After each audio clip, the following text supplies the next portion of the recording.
সফলতার দেখা মিলে না। বাঁচতে হলে, সারভাইভ করতে হলে, টিকে থাকতে হলে আপনাকে পরিশ্রম করতে হবে।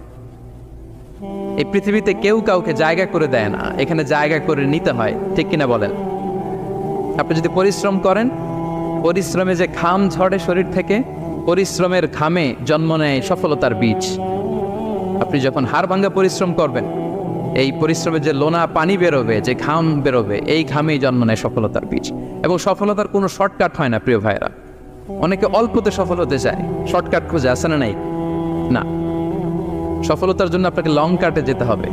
ওখানে কোনো লিফট থাকে না, সিঁড়ি বেয়ে উঠতে হয়। অনেকে চায় যে সফলতার লিফটে উঠবো, সুইচ চাপবো, সাকসেসফুল ইন লাইফ। না, এত সহজ না, আপনাকে সিঁড়ি বেয়ে উঠতে হবে। তাহলে পরিশ্রমের কোনো বিকল্প নেই। এই দুনিয়াটা হচ্ছে পরিশ্রমের জায়গা, সংগ্রামের জায়গা। আপনি সফল হতে হলে আপনাকে পরিশ্রম